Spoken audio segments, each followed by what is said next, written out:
Bonjour, bienvenue sur le plateau de l'heure politique. Vous en avez pris l'habitude, maintenant nous allons débattre. Aujourd'hui, comme souvent, nous allons parler de parentalité dans un contexte un peu lourd en termes d'actualité. Et pour ce débat, j'ai la chance d'avoir avec moi deux candidates pour ces élections cantonales. Tout d'abord, Zalifa Hassani, bonjour. Bonjour. Zalifa, vous êtes candidate sur le canton de Chiconi-Ouangani. Oui, je suis candidate LR pour le canton de Ouangani-Chiconi avec mon binôme Atoumani Haruna de l'ESA. Et puis Eshati Insa qui est candidate, elle, sur le canton de Koungou. Bonjour Eshati. Bonjour. Oui, effectivement, je suis candidate dans le canton de Koungou avec mon binôme Daoud Saïdou Malidé. Alors, on va parler parentalité dans un contexte quand même assez lourd. Vous le savez, deux jeunes lycéens de 17 ans ont perdu la vie il y a quelques jours, poignardés par d'autres lycéens du même âge. Encore ce matin, un jeune collégien de 13 ans a été poignardé dans votre canton, d'ailleurs, Eshati, au collège Frédéric Dachery. Alors, sa vie n'est pas en danger, ni quoi que ce soit, mais c'est quand même un coup à l'arme blanche dans le bras. Quand on est parent, et vous l'êtes toutes les deux, on a peur le matin quand on envoie ses enfants à l'école? Complètement, oui. Moi, je dirais en tant que parent, je suis mère de 3 enfants. Et tous les matins, de toute façon, de chez moi, là où je vis, le matin, si je suis pas connectée sur Facebook pour vérifier ce qui se passe à l'extérieur, j'ouvre ma fenêtre pour consulter parce que j'ai un arrêt de bus devant chez moi. Donc, j'ai peur, oui, même de partir de chez moi pour aller travailler et déposer mes enfants à l'école. Zalifa? Alors moi, je suis pas peureuse et je suis quelqu'un de très optimiste. C'est vrai que chaque matin, je dépose ma fille au collège et j'ai déjà une grande fille qui a plus de 30 ans. Je l'ai toujours déposée, la grande, la deuxième, la troisième. Mais c'est vrai que maintenant, depuis un mois, là, chaque matin, quand on va réveiller son enfant, parce que c'est le devoir, c'est le rôle des parents aussi de réveiller son enfant ou ses enfants, tu te dis, ben, je la réveille. Est-ce qu'elle va me revenir le soir ou est-ce que c'est un cercueil le lendemain qui va revenir? Mais là, je prends ma casquette de parent d'élève militant, mais pas trop, mais de doctorante en anthropologie. On doit se poser des questions quand même dans cette société qui est dans l'interculturalité et parentalité. Comment on doit intervenir auprès des familles originaires de l'océan Indien? Parce qu'à Mayotte, il y a des familles malgaches, il y a des familles comoriennes, il y a des personnes originaires de l'Afrique de l'Est. Donc, comment on doit intervenir avec ces familles qui sont différentes quand même. Mais comment, mesdames, on a fait pour en arriver là aujourd'hui, pour en arriver au fait que les agressions dans les établissements scolaires, devant ou à l'intérieur, sont banalisées? Comment on en est arrivé là? Moi, je dirais qu'on a loupé quelque chose. Parce que tout d'un coup, tout a changé à Mayotte, on vit dans le peur.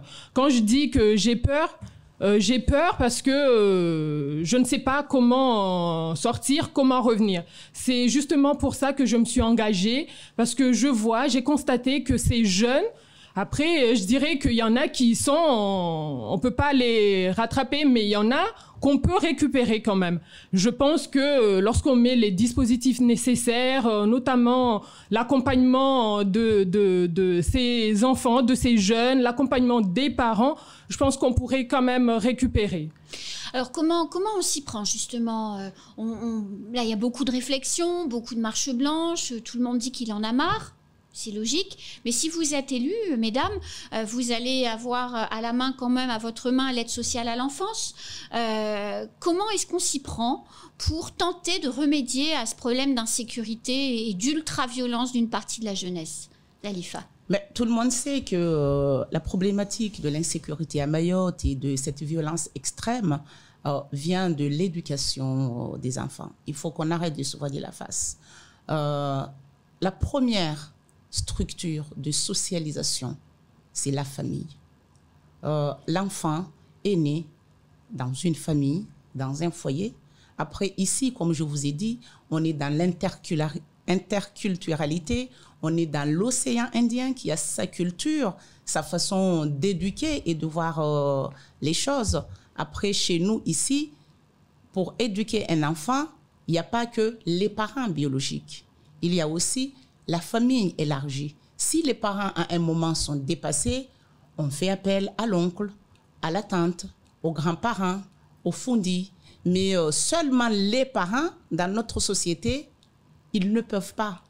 Donc, après, c'est vrai que les gens disent que la départementalisation, avec les lois de métropole qui sont arrivées et qu'il faut adapter, la départementalisation a aussi son rôle à jouer dans cette problématique. Parce que les parents, à un moment, quand j'étais encore au lycée, ça a commencé au début des années 90, des parents qui ont été punis par la police, la gendarmerie, la justice, parce que ils ont réprimandé leurs enfants. Donc, ce qu'il faut voir à Mayotte, c'est que la France a mis en place son système d'assimilation. La façon d'éduquer des métropolitains, leur façon de voir, ce n'est pas la façon d'éduquer les jeunes Mahorais. Après aussi, il y a la massification scolaire. La massification scolaire a commencé aussi au début des années 90. Donc, les parents, ils croyaient que comme tous les enfants allaient partir à l'école, après, à un moment, on a supprimé aussi l'entrée en sixième, que quand tous les enfants allaient rentrer au collège, ils allaient s'en sortir via l'école. Eh bien non, le système scolaire est un système aussi sélectif, qui sélectionne.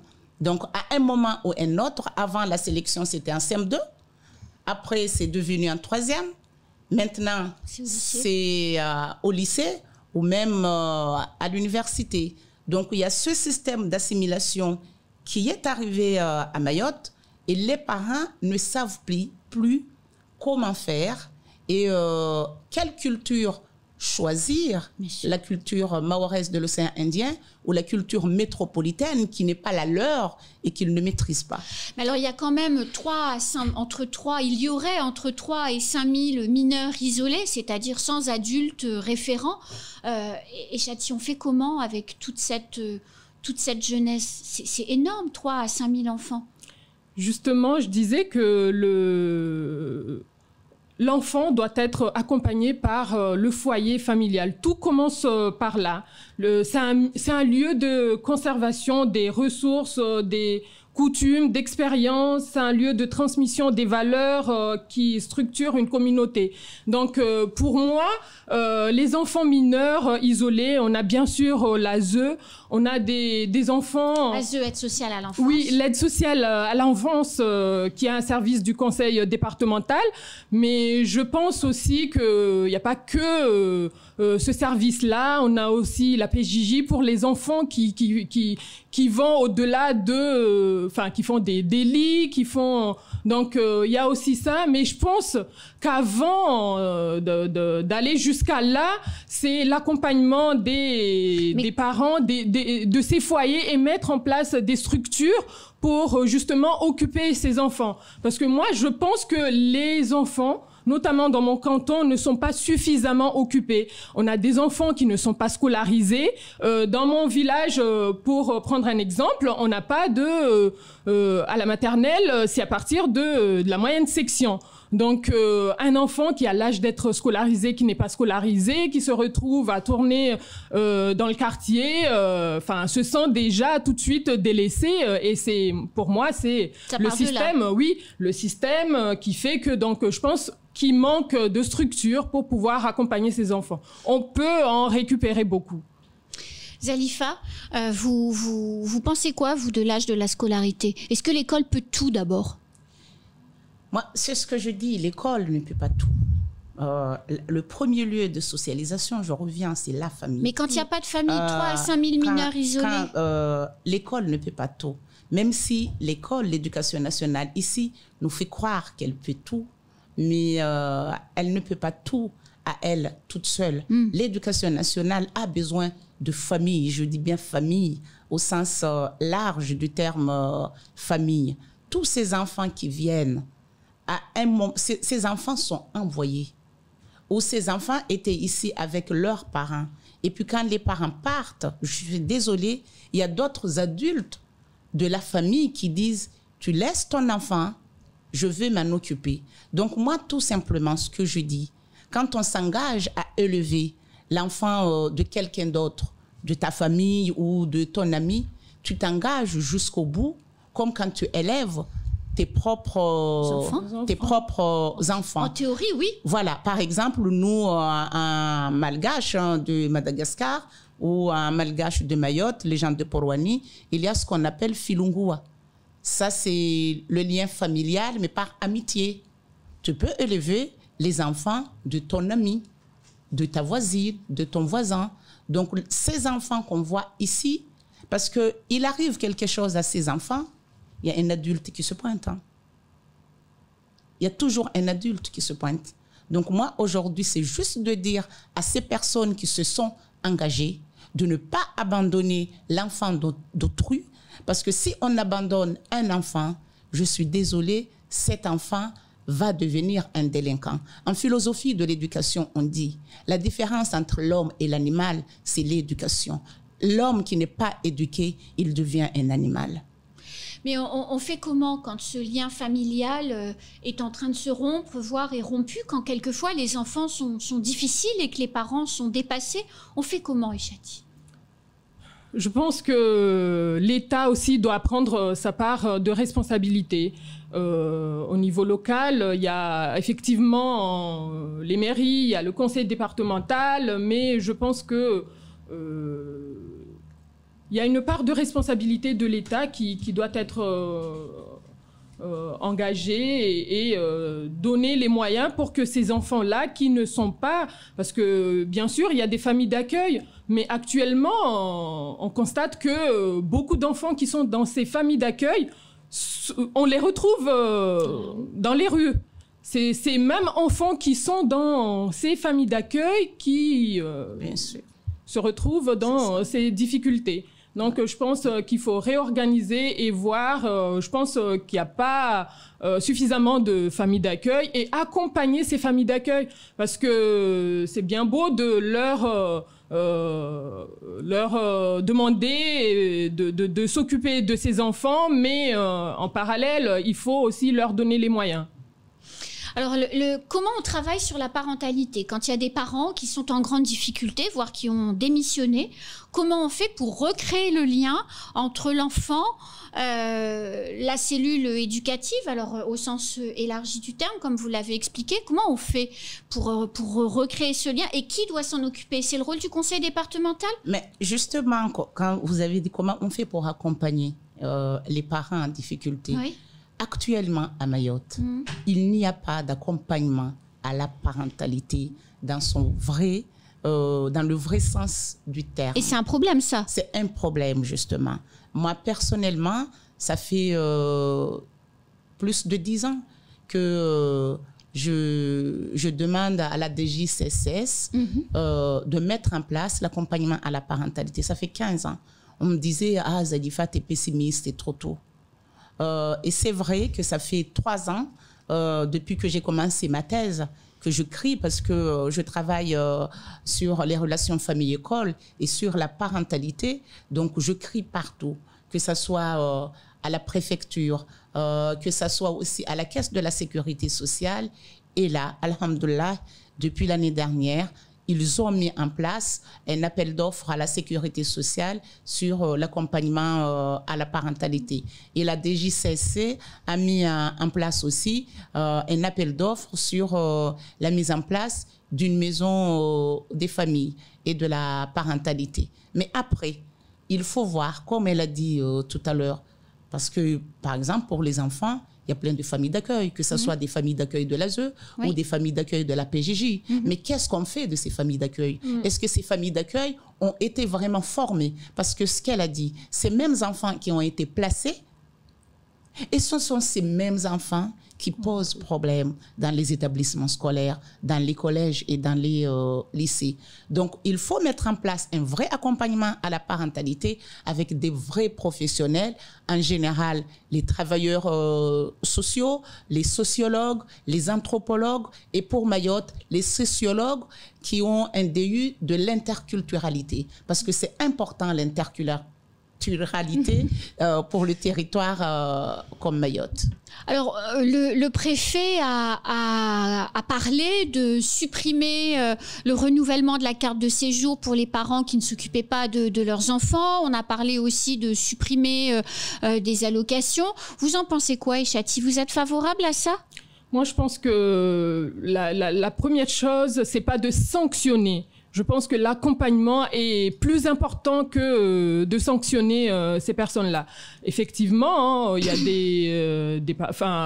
il y a des départements où justement la suppression des allocations familiales pour des enfants, mais ça c'était plutôt lorsqu'il y avait des absences à l'école, voilà, on supprimait les allocations à ces enfants-là, mais finalement c'était pas vraiment la solution parce que l'enfant qui a décroché, pour lui, même si ses parents ne touchaient plus les prestations familiales, il continuait dans ce qu'il voulait continuer. Donc moi, c'est d'abord accompagner parce que y a des parents qui n'ont pas accès réellement à leurs droits, aux services, qui ne savent pas, qui ne connaissent pas leurs droits, tout simplement. Je pense que avoir un enfant, on doit d'abord le réfléchir. C'est un projet, comme tout autre projet. Donc, si on n'a pas connaissance des différents droits qu'on peut bénéficier pour pouvoir accompagner son enfant, c'est ce qui fait que à la fin, cet enfant dérape ou les parents n'arrivent pas à accompagner. Donc, pour moi, la solution ne serait pas de tout de suite sanctionner. D'abord accompagner, mettre les dispositifs nécessaires pour pouvoir accompagner ces enfants. Zalifa, la sanction?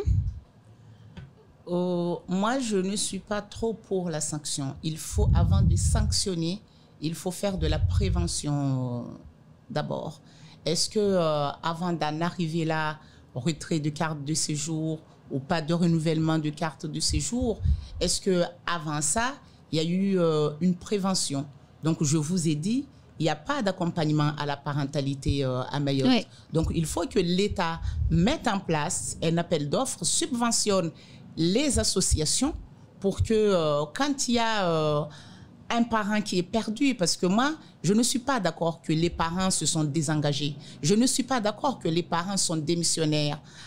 Moi, je maintiens toujours ma casquette de doctorante en anthropologie, que la société mahoraise, elle est entre la tradition et la modernité. Donc, dans ce contexte, les parents sont perdus. Ils ne savent plus comment faire. Donc, face à des parents désemparés, perdus, ben, il faut faire un accompagnement. S'il y a des enfants qui sont déviants avant d'arriver dans la vraie délinquance, après, si derrière rien n'a été fait, pourquoi ne pas sanctionner? Mais la prévention d'abord, l'accompagnement. Alors, vous disiez un projet d'avoir un enfant, ça s'accompagne, ça se construit, ça se réfléchit, mais le taux de natalité, enfin les statistiques de l'INSEE montrent que les femmes comoriennes, elles peuvent avoir jusque 7 ou 8 enfants. Est-ce qu'on a vraiment le temps de mûrir un projet quand on a 7 ou 8 enfants? Comment on fait à Mayotte pour élever et donner à 7 ou 8 enfants de quoi devenir un adulte responsable? Je pense qu'effectivement, ça doit être un projet, avoir un enfant. Mais maintenant, lorsque on a des familles qui se retrouvent déjà avec ces enfants-là, on doit pouvoir... je reviens encore sur l'accompagnement parce que c'est très important. Donc, pour les parents qui sont en situation régulière, avec des conditions administratives remplies, il y a déjà les prestations sociales qui sont là, qui peuvent aider. Et puis, par la formation, l'accompagnement de ces personnes, si elles sont pas qualifiées, les accompagner pour des formations ou trouver du travail pour pouvoir encadrer leurs enfants. Donc oui, je vois qu'actuellement le taux de naissance a augmenté et augmente de plus en plus à Mayotte. Actuellement, on parle de 40 naissances par jour. Absolument. C'est énorme. C'est énorme. Donc, je pense, on le disait tout à l'heure en coulisses, qu'on devrait peut-être revenir sur des préventions comme ça a été fait à l'époque, sur la limitation des naissances. Oui, c'était la fameuse campagne 1, 2, 3 basses. 1, 2, 3 basses, voilà, je pense qu'avec 3 à 4 enfants maximum, on peut avoir des projets et mieux s'organiser pour pouvoir accompagner ces enfants et leur donner des conditions meilleures pour leur avenir. Vous êtes en phase avec ça, vous aussi, Zalifa? Alors, nous, quand on sera au département, avec via les PMI, parce que là, le département a construit pas mal de PMI. PMI, oui, dans le mandat, oui. En partenariat avec l'ARS et le CHM, nous allons mettre en place une campagne de limitation de naissance, comme ça a été fait à Mayotte dans les années 80-90. Personnellement, pendant toute mon adolescence, collège, lycée, début d'année université, les personnels de l'ADAS, c'était des sages-femmes, c'était l'ADAS à l'époque, l'ADAS à l'époque, l'ARS, Agence régionale de santé maintenant, qui venaient dans les collèges et dans les lycées pour faire une campagne de limitation de naissance aux jeunes filles, aux jeunes garçons. C'était 1, 2, 3 basses. Et partout à Mayotte, même au fin fond, en zone rurale, quand on y allait, il y avait des grosses affiches de l'ADAS, 1, 2, 3 basses. On voyait un couple, une femme et un homme, avec 2 enfants dans les mains. Et après un bébé. Pourquoi ne pas faire ça? Parce que ce qu'il faut que les gens se disent, c'est que la vie coûte cher ici, économiquement. Ça coûte très, très cher. Éduquer un enfant aussi, ça demande une force physique et psychique énorme pour bien s'occuper d'un enfant. Donc, en faire 2 ou 3, c'est pas mal. Mais en faire plus 5, 6, 7, 9, dans le contexte mahorais, actuellement, comme j'ai dit, entre la tradition et la modernité, c'est sûr que les 7, les 8 ou les 9, ils ne vont pas s'en sortir. Alors, et ce sera la dernière question, mesdames, parce que le temps tourne. Est-ce qu'il y a suffisamment, dans cette société très jeune, puisque plus de la moitié de la population a moins de 18 ans, est-ce qu'il y a suffisamment d'adultes encadrants dans les associations, etc., etc., Eshati? Moi, je dirais que non. On a plus de jeunes, justement, que des personnes encadrants, pardon. En ce qui concerne, je prendrai l'exemple de mon canton, tout simplement. Par rapport, j'essaie de faire la différence entre mon canton et les autres cantons de Mayotte. Déjà, je vois qu'il y a une grande différence. Il nous manque beaucoup de structures, il nous manque beaucoup de dispositifs qui ne sont pas mis en place. Donc, pour moi, ça serait déjà de chercher l'égalité entre le canton de Koungou et les autres cantons. Ensuite, Koungou mérite, comme tout autre canton de France, d'avoir ces structures qui existent, les médiathèques, des gymnases, des structures sociales qu'on peut retrouver dans tout canton de France. Zalifa, est-ce qu'il y a assez d'adultes encadrant la jeunesse mahoraise? Il n'y a pas assez d'adultes encadrants. Si on prend juste, par exemple, l'éducation nationale, il y a dans chaque établissement, collège ou lycée, plus de 1000 élèves, jusqu'à 2000 élèves. Quelquefois, oui. Quand on regarde le nombre de surveillants ou d'assistants d'éducation ou de CPE, il n'y a pas assez.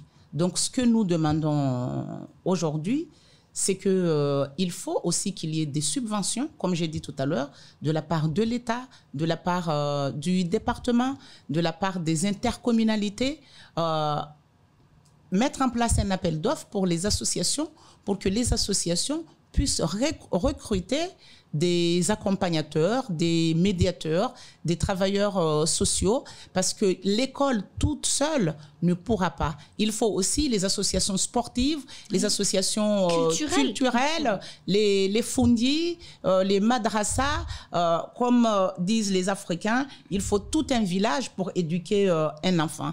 Et ce proverbe prend tout son sens dans le contexte actuel de la société mahoraise. Ce sera le mot de la fin, mesdames. Le débat est déjà terminé. Vous vouliez redire quelque chose, Eshati? Non, si on a... Ben, le temps est arrivé à son terme. Ouais, c'est juste un truc, des suggestions. Donc, par rapport à cette société qui est entre la vie traditionnelle et la vie moderne, ce serait bien que l'État mette en place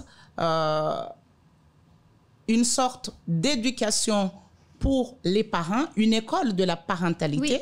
Oui. Après aussi, il serait bien aussi souhaitable que la Caisse de la sécurité sociale mette en place un observatoire de la parentalité à Mayotte, parce que dans toutes les îles de l'océan Indien, ça va jusqu'en Afrique de l'Est, en Tanzanie, il y a déjà un observatoire de la parentalité qui est piloté par La Réunion, et il n'y a qu'à Mayotte où il n'y a pas ça. Et cette histoire de la parentalité, c'est vraiment le bébé de la Caisse de la sécurité sociale et du département. Eh bien, écoutez, on se retrouve très vite sur le plateau de l'Art politique pour un prochain débat. Mesdames, je vous souhaite bonne chance pour les élections qui approchent. Merci. Bonne fin de journée. On se retrouve très bientôt sur le plateau de Kwesi. Au revoir, mesdames. Au revoir. Merci, à au bientôt. Revoir. À bientôt.